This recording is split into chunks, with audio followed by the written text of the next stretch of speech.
Welcome to the Audio Description Network Alliance. Today we have Jordan O'Neill. Jordan is an audio designer. He's a sound designer. He's a sound editor and mixer, and he's worked in audio description using the latter two, the sound editing and sound mixing. So good to have you here, Jordan. Thank you for having me, Roy. It's been a pleasure to come aboard and talk to you about audio description.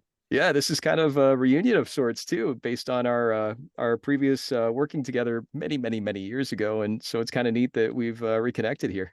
It is great. Yeah, it's a pleasure, and we've been in the post-production realm for 20 plus years now, so it's good to get reconnected, and it's kind of funny we've been working in the AD realm, and unbeknownst to either of us. How about that? The isolation continues. Exactly. What do you love about audio description? The thing about audio description, I think that's great, is the fact that it lends to that visual dimension. Especially when it comes to visually effects driven films that have increased over the past 30 years, it extends that visual dimension to an audience that otherwise would not be able to immerse themselves in the visual dimension that me and you probably take for granted, or any other viewer takes for granted when going to the movies. So a very good audio descriptive track, well written, well performed, and well mixed, will hopefully immerse a person who is blind or partially blind into that content, so they'll be able to visually experience what otherwise they can't do or imagine maybe. So yeah, audio description I believe is kind of magical in that way, really powerful in that way, and the more audio description, the better. Thanks for that answer. When I think about the work that you do as both an editor and a mixer, inside and outside of audio description, the first question that comes to mind is let's explain the difference between editing and mixing. Sure. Sound editing will usually encompass taking any raw recording. So if for what's been the workflow for the last couple of years is most voiceover artists are recording from home, right? And to the degree that they know how to record themselves, or that they know that they're recording in a suitable environment, what happens on the other side of that track when it's received by a sound editor, we may have to, we'll remove any unnecessary silence between takes, pop, snaps, or clicks that might be inherent, even at a minimal level in any kind of a recorded track, much less anything that might be a severe snap or a pop that can be cleaned out using usually what we use is Isotope is a software developer that develops RX, which can take out snaps, pops, and clicks. So that's a great tool for sound editors to clean up dialogue tracks or voiceover tracks. So we'll generally go through and listen to the track and get rid of any anomalies and get rid of any unnecessary silences, or if you can hear like the space bar click when they're recording themselves, those get in there. So anything that you don't necessarily want in the final product, that would be from the AD perspective and workflow, what you do as a sound editor. And then a little bit of EQing and de-essing for the various voiceover artists, depending on where their voice registers, whether they have a deep voice or a high voice, whether there's a lot of tongue sibilance going on when they speak. All of those nuances are something to keep in mind when EQing certain frequencies in and out. The de-essing that takes place for hard P's and B's and S's and stuff of that nature that you kind of want to smooth out so it isn't so present. And then depending on the content that voiceover is going to be played against, you may need to boost the overall mix levels, or you may need to find kind of a middle ground. So you might use a compressor to a certain degree in the signal flow. And then as you move into the mixing stage, the mixing is usually concerned with the consistency of the performance of the voiceover artist and the print master audio and the dynamics of that content. So whether it's a dialogue driven show or if it's an action driven show, will depend on how you balance the voiceover artist against the periodic dipping of the print master in order to allow for that AD voiceover track to be present in the mix. And at the same time, you don't want to take away from the original mix's dynamics. You want to find that balance against the voiceover track and make sure that they, evenly complement themselves so the listener can experience the mix in its original context and at the same time get a clear AD voiceover track in between dialogue without compromising the mix. It sounds like it's basically taking out the Rice Krispies, snap, crackle, pop, just Yeah, removing that, taking out the Rice Krispies. anything unnatural sounding for sure. Mm. You want to say any snaps, pops, or clicks, and every recording to a certain degree, no matter from little to a lot, will have some amount of that. So it's something to take in consideration in any recording. When you are doing the editing, I've always thought about the placement, and that's usually whether the voice talent is doing it or the someone like yourself, a sound engineer or a sound editor. Um, the timing makes a difference too. Is that a part of the editing part? Fortunately for the workflow that was in place at Deluxe, the script is timed against an existing video, and we all use the same asset. So by the time the track comes back to me, it should still be locked against the native picture that the voiceover artists and writers used. And if anything changes as far as versioning goes, then what I'll do is I'll end up taking the original picture against the updated picture, and I'll have to conform the two with the original voiceover track locked to the original video and do any universal adjustments and moving the track up and moving the track down so that it locks back to picture again. So there might be a little bit of conforming on the front end, assuming assets have changed between the writing and the recording before it comes to me. Gotcha. I'm thinking about the audience's experience. That if there's a time when you talk about moving the assets, I'm thinking about if there's a punchline. The goal is to make sure the AD audiences are laughing at the same time as the sighted audiences. That placement makes a difference, and that sounds like it's on the at least in that workflow on the writer's side as far as the timing goes.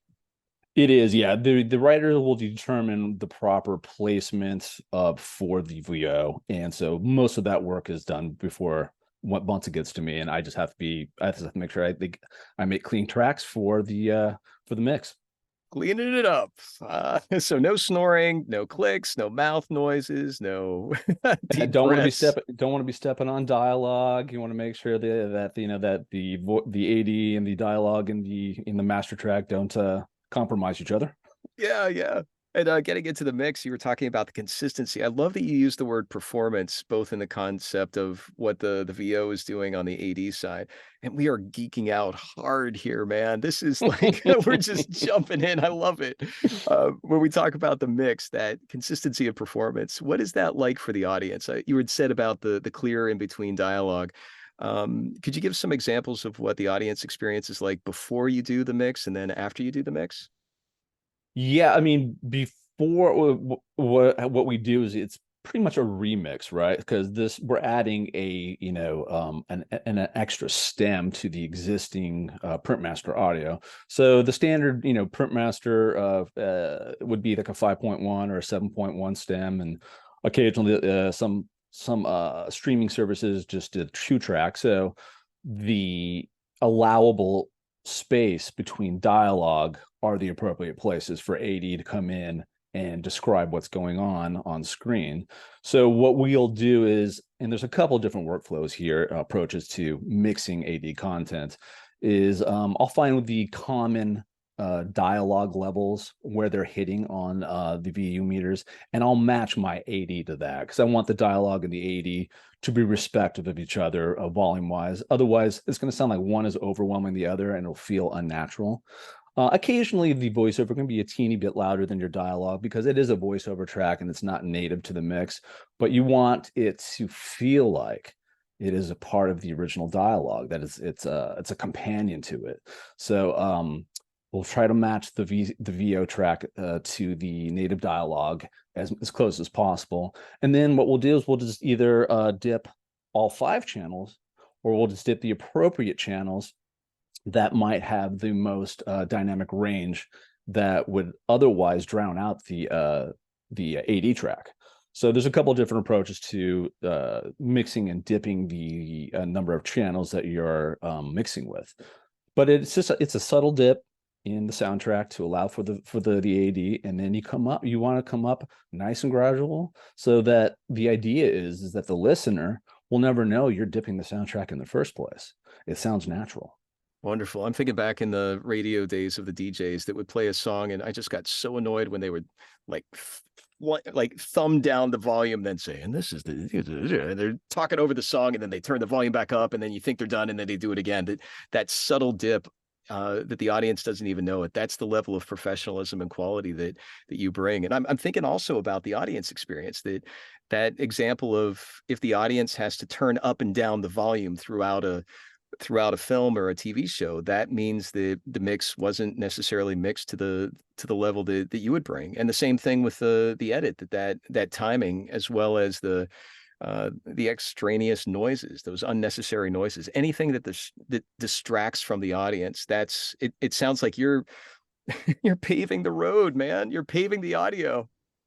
Yeah, I mean, and I've heard a number of other AD mixes from other facilities, and I've heard jarring versions what would otherwise take you out of the experience, where it's the soundtrack is being dipped too quickly to accommodate for the AD, and then it comes up way too fast back up to unity gain to its original mix levels, and you can hear that work being done. It's almost like I compare it to, and this happens occasionally, is music and trailers, like dynamic trailers that are music driven, but when they dip down the music so to accommodate some of the dialogue, and the music flies back up again so quickly. I mean, as somebody who's been in post-production audio, I might be a little bit more on the snooty side, because I recognize those things, but it's jarring to the listener when something like a music track is being dipped up and down so quickly. So I try to think of the AD kind of or the print master, behind the AD as that same music track. You don't want it to be too jarring. You want a nice, smooth roller coaster ride. Nice. I love it. And I love the example of the roller coaster. That's great. Let's go back to the original direction here. We've known each other for a while in post-production sound, that even though AD has been around for 30 plus years, that when we were working together, it was more on the film and TV side. You were on the hands-on, like dials and switches, and like you were in the thick of it. I'm curious about how your experience in sound has evolved before you started working in AD. Like, how does that sync up with you? In other words, how did your experience contribute to your work in AD now? Yeah, my first like real hands-on audio job was with DTS Inc. as a mastering engineer for their 5.1 soundtracks from 2005 to 2015, and we mastered 5.1 sound for theatrical releases on film when film was still in the projection booth. This is prior to DCPs.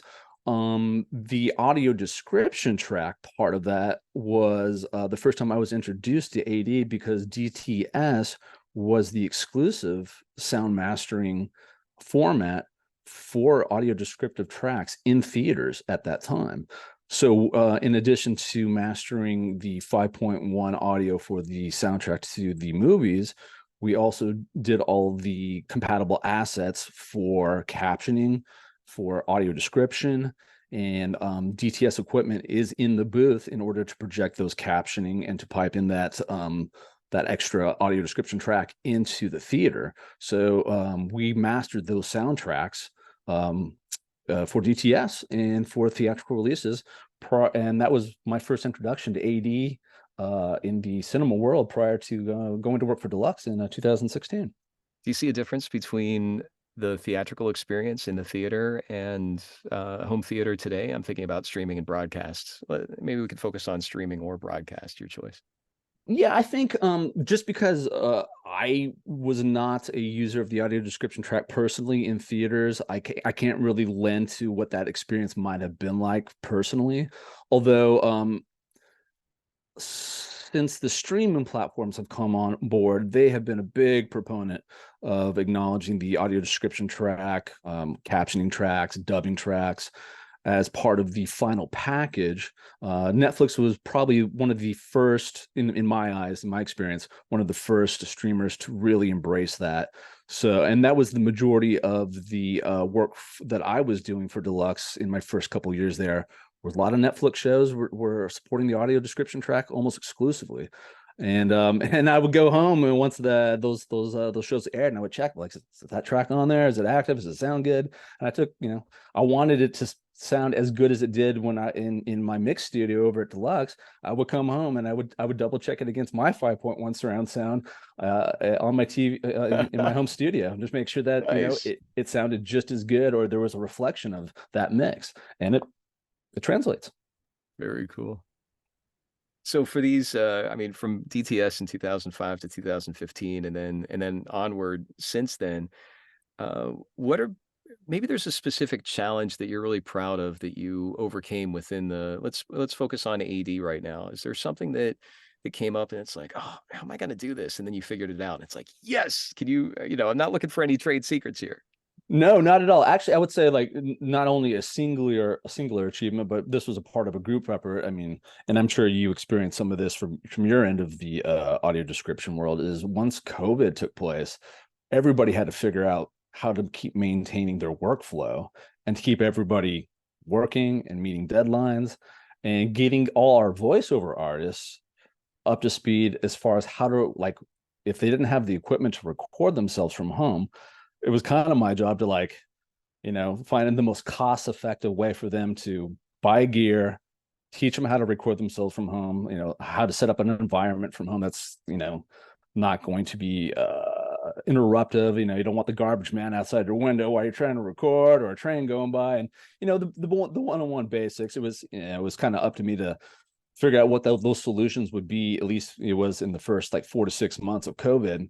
And some of our voiceover artists had home recording studios, and there was a few of them that were ready to go right out of the gate, but others didn't have the knowledge or the equipment, because they relied on coming into our professional studio booths and recording naturally.